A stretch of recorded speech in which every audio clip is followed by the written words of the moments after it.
Bienvenue sur Africa 24 dans cette nouvelle édition du Non-Stop Info. Voici les titres de l'actualité. Fermeture de l'espace aérien au Niger, une directive annoncée par la junte inquiète face à la menace d'une intervention militaire de la CEDEAO. Le CNSP affirme disposer d'informations selon lesquelles les forces d'une puissance étrangère s'apprêtent à agresser le Niger et son peuple. Le 63e anniversaire de l'indépendance de la Côte d'Ivoire célébré ce 7 août. La veille de cette célébration, le président Alassane Ouattara a prononcé un discours dans lequel il est notamment revenu sur la situation politique au Niger. Et puis le bilan des Jeux de la francophonie en République démocratique du Congo, une 9e édition qui restera gravée dans la mémoire collective des Congolais, selon le président Félix Tshisekedi. Les détails à suivre dans ce journal. Le Niger ferme son espace aérien. La décision a été annoncée dans la soirée du 6 août par la junte face à la menace d'une intervention militaire de la CEDEAO. L'organisation sous-régionale se réunira d'ailleurs ce jeudi 10 août pour un nouveau sommet extraordinaire alors que l'ultimatum donné au CNSP est arrivé à échéance à Ménédji. L'espace aérien nigérien est fermé jusqu'à nouvel ordre, selon un communiqué du dimanche 6 août par le Conseil national pour la sauvegarde de la patrie CNSP, l'organisation militaire qui a pris le pouvoir au Niger peu avant la fin de l'ultimatum donné par la communauté économique des États de l'Afrique de l'Ouest CEDEAO. Ce dernier a été lancé le 30 juillet aux putschistes qui avaient jusqu'à dimanche minuit pour rétablir le président Mohamed Bazoum sous peine d'une intervention armée. Cette décision de fermer l'espace aérien peut être perçue comme un moyen de consolider le pouvoir de la junte et de résister aux pressions extérieures. Le Niger, en fermant son espace aérien, veut se protéger contre une éventuelle frappe, une éventuelle intervention militaire de la CEDEAO. À long terme, les répercussions sur l'économie du Niger seront moindres parce que l'économie du Niger est une économie informelle. Il va sans dire que les conséquences seront bien sûr, vont se faire ressentir, mais pas forcément et fortement comme on l'aurait pensé pour des pays très enclavés comme le Niger. Le CNSP précise que toute tentative de violation de l'espace aérien entraînera une riposte énergique et instantanée. Par ailleurs, pour la junte nigérienne, des préparatifs à une intervention ont été menés dans 2 pays d'Afrique centrale et tout État impliqué sera considéré comme co-belligérant. Le CNSP accuse la CEDEAO d'être à la solde d'une puissance étrangère. La coopération militaire a été rompue avec la France. Le Tchad, qui a servi de médiation avec le CNSP pour le compte de la CEDEAO, a dit ne pas soutenir une intervention militaire au Niger. Le Tchad n'a jamais cherché à aller intervenir au Niger et nous n'interviendrons jamais par la voie militaire. Nous privilégions le dialogue, que la stabilité revienne au Niger, que les Nigériens eux-mêmes sentent que le danger est imminent et c'est à eux de trouver leur problème et le Tchad est un facilitateur. Le Conseil national pour la sauvegarde de la patrie, CNSP, que dirige le général Tiani Abdourahmane, se dit prêt à défendre l'intégrité du territoire face aux conséquences désastreuses que pourrait avoir une guerre de forces étrangères au Niger. Un prédéploiement des forces devant participer à cette guerre est entamé dans 2 pays de l'Afrique centrale. Le CNSP suit avec attention les préparatifs de cette guerre par procuration, pour laquelle le mandat de la CEDEAO était juste un quitus nécessaire. En tout état de cause, les forces armées nigériennes et l'ensemble de nos forces de défense et de sécurité, forts du soutien indéfectible de notre peuple, sont prêts pour défendre l'intégrité de notre territoire et l'honneur de notre patrie. Le coup d'État du 26 juillet au Niger a été condamné par l'ensemble des partenaires occidentaux et africains du pays, mais les militaires nigériens ont reçu le soutien de leurs homologues du Mali et du Burkina Faso, qui ont également accédé au pouvoir par des putschs en 2020 et 2022. L'Algérie, qui partage des frontières, a aussi prévenu sur les risques de déstabilisation de la sous-région. Le oui l'a emporté en Centrafrique. Le projet de référendum constitutionnel a recueilli 95,21% des voix d'après les résultats provisoires divulgués par l'autorité nationale des élections. Le taux de participation s'élève quant à lui à 58,22%. Des chiffres d'ores et déjà rejetés par l'opposition. L'opposition qui, rappelons-le, avait vivement décrié ce projet et pour cause, la nouvelle constitution remet notamment à zéro le compteur des mandats présidentiels, une disposition permettant ainsi au président Faustin Archange Touadéra de briguer un 3e mandat. Autre modification notable prévue dans ce texte, la durée du mandat présidentiel passe de 5 à 7 ans sans limitation du nombre. Pour justifier ce référendum, le président avait indiqué que la constitution actuelle comporte, je cite, des dispositions qui pourraient compromettre le développement économique, social, culturel et politique du pays. Ce 7 août était un jour de fête pour la Côte d'Ivoire. Le pays célébrait ce lundi le 63e anniversaire de son indépendance. Pour l'occasion, le président Alassane Ouattara s'est adressé à la nation. Dans son discours, le chef de l'État a salué les progrès accomplis dans les domaines des infrastructures et de la protection sociale notamment. Il est aussi revenu sur le coup de force orchestré par les militaires au Niger, un sujet de la rédaction. Depuis la crise post-électorale de 2010-2011, qui a fait officiellement près de 3000 morts, les actions du président Alassane Ouattara ont porté des mesures facilitant la cohésion et la réconciliation nationale. Les résultats de ces efforts ont été entérinés par l'Agence des Nations Unies pour les réfugiés, qui a mis fin au statut de réfugié pour les Ivoiriens en juillet 2022. Au plan politique, je félicite chacune et chacun d'entre vous pour les efforts que vous consentez pour la paix, le renforcement de l'unité nationale et la consolidation du vivre ensemble, avec notamment la mise en œuvre de la plupart des recommandations de la 5e phase du dialogue politique. Par ailleurs, au regard des progrès notables réalisés pour le retour volontaire de la quasi-totalité des Ivoiriens exilés à l'étranger, l'Organisation des Nations Unies a déclaré la fin du statut de réfugié ivoirien depuis le 30 juin 2022. C'est donc le moment d'encourager le retour de nos compatriotes encore à l'étranger. Outre les résultats engrangés sur le chemin de la réconciliation nationale, la Côte d'Ivoire est créditée d'une bonne performance économique sous Alassane Ouattara, qui a entamé son 3e mandat en novembre 2020. D'après la Banque mondiale, sur la période 2012-2019, la Côte d'Ivoire a enregistré une croissance continue du PIB réel de 8,2% en moyenne. En 2022, cette croissance estimée à 6,7% a été portée par la consommation privée, l'investissement public et les hausses de salaire dans la fonction publique. En effet, la Côte d'Ivoire, à l'instar de tous les pays du monde, a dû faire face aux conséquences de la pandémie de Covid-19 et de la crise en Ukraine. Je pense notamment à l'inflation généralisée qui a impacté le monde entier en réduisant le pouvoir d'achat des populations.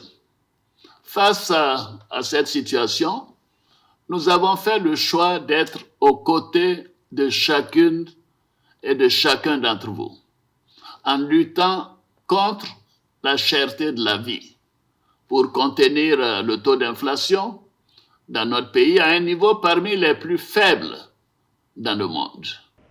La réalisation d'infrastructures est aussi une des priorités du président Alassane Ouattara. Selon les données officielles, 3894 km de routes et 20 ponts ont été réalisés de 2011 à 2019 pour un investissement global de plus de 3 000 milliards de francs CFA. Pour le quinquennat 2020-2025, le président Ouattara a établi le programme Une Côte d'Ivoire solidaire pour un développement qui profite à toutes les couches de la société, dont les plus vulnérables. L'actualité, c'est aussi ce nouveau drame survenu au large des côtes tunisiennes. Un naufrage s'est produit le week-end dernier près de Sfax, ville portuaire devenue le point de départ des migrants souhaitant gagner l'Europe. D'après Fawzi Masmoudi, porte-parole du tribunal de Sfax, 11 corps ont été repêchés et 2 migrants ont été sauvés. À ce bilan s'ajoutent également 51 personnes portées disparues. La majorité d'entre elles sont originaires d'Afrique subsaharienne. Un nouveau drame qui intervient alors que la Tunisie est sous le feu des critiques pour son traitement des migrants subsahariens. Dans un rapport, Human Rights Watch avait notamment indiqué que le pays, je cite, n'est pas un lieu sûr pour les migrants et réfugiés africains noirs. L'ONG a fermement dénoncé des violations des droits humains, des violations qui se sont, selon elle, majoritairement produites après les propos anti-migrants énoncés par le président Kais Saied, des propos qui ont d'ailleurs attisé la colère des universitaires. Dans une pétition, plus de 270 universitaires réclament le retrait d'un titre honorifique remis au chef de l'État en 2021, un titre qui avait été décerné par l'université italienne La Sapienza. Une nouvelle usine industrielle de textile verra bientôt le jour au Maroc. Située dans la ville de Guersif, au nord-est, le site s'étendra sur une superficie de plus de 2 hectares. Le projet a été approuvé lors de la 2e Commission nationale des investissements, coût estimé plus de 82,4 millions de dirhams. Les précisions de Samantha Sabero-Sabobang. Le groupe Vendi investit 82,4 millions de dirhams pour la construction d'une nouvelle unité de textile à Guersif, région de l'Oriental, au nord-est du Maroc. Ce projet, qui permettra de générer 350 emplois directs, a été approuvé lors de la 2e Commission nationale des investissements qui s'est réunie le 20 juillet dernier à Rabat sous la présidence du chef du gouvernement Aziz Akounouch. L'investissement de 82,4 millions de dirhams pour la construction d'une nouvelle usine à Guersif au Maroc permettra la création de 350 emplois et redynamisera l'industrie textile au Maroc. Le Maroc est un acteur très important dans le domaine du textile à l'heure actuelle, puisque beaucoup de produits, effectivement, qui sont exportés à travers le monde proviennent du Maroc et de la Tunisie. Repartie sur une superficie de plus de 2 hectares, cette unité fabriquera des vêtements pour les marchés hommes, femmes et enfants en utilisant de nouvelles techniques et des machines de pointe auprès du Centre régional d'investissement de l'Oriental. Le Maroc, par son dynamisme économique, est en train de s'affirmer comme un acteur incontournable dans la scène économique africaine et puis mondiale. Donc il faudra encourager le royaume chérifien à aller de l'avant, à créer beaucoup d'emplois pour que la jeunesse marocaine puisse s'épanouir dans son propre pays. Notons qu'en mai dernier, la région de l'Oriental avait décroché 3 projets d'investissement pour un montant global de 1,94 milliard de dirhams sur les 17 projets approuvés lors de la tenue de la première Commission nationale des investissements. Quelques 1611 emplois directs et 9325 emplois indirects sont attendus de ces 3 nouveaux projets qui concernent le secteur de l'industrie, notamment le textile, de maison, la fabrication de pales à l'éolienne et la valorisation de sous-produits miniers pour la production des matériaux BTP. Promouvoir l'égalité des genres par la littérature jeunesse, c'est tout l'enjeu de l'ouvrage « J'aime aller au chant » de l'écrivaine congolaise Ange Edith Mazou, un livre qui suit l'histoire de Kopona, fils du plus grand guerrier d'un village situé dans le département de la Cuvette Ouest. Reportage de notre correspondant d'Eva Panzo. C'est une activité purement culturelle. Dans l'ouvrage titré « J'aime aller au chant », l'auteur, l'écrivaine Ange Edith Mazou, narre l'histoire de Kopona, fils cadet du plus grand guerrier du village, qui ne se lassait jamais d'apprendre. Ce dernier, âgé seulement de 9 ans, préférait accompagner les femmes du village au chant que d'obéir à la volonté de son père, aller chasser le gibier avec les hommes. C'est l'histoire d'un petit garçon qui va choisir d'aller au champ plutôt que de partir à la chasse. Ce petit garçon est fils du chef du village dans lequel il réside. Et donc son père, un bon tout qui s'accroche aux valeurs, impose à son fils qu'il puisse aller à la chasse et puis qu'il apprenne justement les techniques de chasse, de pêche avec les hommes. Mais ce jeune garçon, lui, préférera aller au champ avec les femmes plutôt que suivre les hommes. Le livre, intitulé « J'aime aller au chant », compte 14 pages et fait partie des œuvres de la littérature de jeunesse. Inspiré des scènes de vie quotidienne, il est aussi pour l'auteur une occasion de mettre en avant la question de l'égalité des genres. En gros, dans ce bouquin, je cherche à mettre en avant l'égalité de genre. Il y a souvent justement des petits couacs et des quiproquos par rapport à ce sujet-là, mais moi je choisis justement de affirmer cette pensée-là qui déclare qu'aujourd'hui une femme peut faire ce qu'un homme fait et qu'un homme peut aussi faire ce qu'une femme fait. J'aime aller au chant est le 2e livre de jeunesse de la jeune écrivaine congolaise, les 2 publiés aux éditions African Silver Theatre. Des réflexions sont en cours afin que celui-ci soit présenté dans des établissements scolaires durant la période scolaire. Edith Mazou n'écarte non plus l'hypothèse d'interpréter son œuvre en dessin animé. Après 9 jours rythmés par bon nombre de compétitions sportives, l'heure est au bilan pour les Jeux de la francophonie organisés à Kinshasa. La 9e édition s'est clôturée ce 6 août par une cérémonie au Stade des Martyrs. Une 9e édition marquée par la présence de 3500 participants, dont 1810 sportifs et artistes. Alors que 37 pays étaient représentés, c'est le Maroc qui est parvenu à faire la différence. Le Royaume s'est ici en tête du classement avec 58 médailles. Pour ce rendez-vous, la République démocratique du Congo a notamment dû relever le défi des infrastructures. Des stades et gymnases ont été réhabilités. Le pari a été remporté pour le président Félix Tshisekedi, qui n'a pas manqué d'exprimer sa satisfaction. Écoutons-le. Je remercie sincèrement toutes les délégations venues participer à ces Jeux et de manière générale tous les partenaires qui ont permis ce rassemblement mondial de la jeunesse francophone au cours duquel des talents sportifs et artistiques se sont exprimés et affrontés lors des compétitions saines marquées par une sportivité exemplaire et la recherche de l'excellence dans une ambiance festive. La République démocratique du Congo est déterminée à capitaliser sur cette réussite et sur les infrastructures nous léguées par ces 9e Jeux pour impulser des changements qualitatifs et mettre en place des mécanismes qui permettront désormais à la jeunesse congolaise de rêver grand, car c'est avec la jeunesse que nous construirons l'avenir et la francophonie de demain.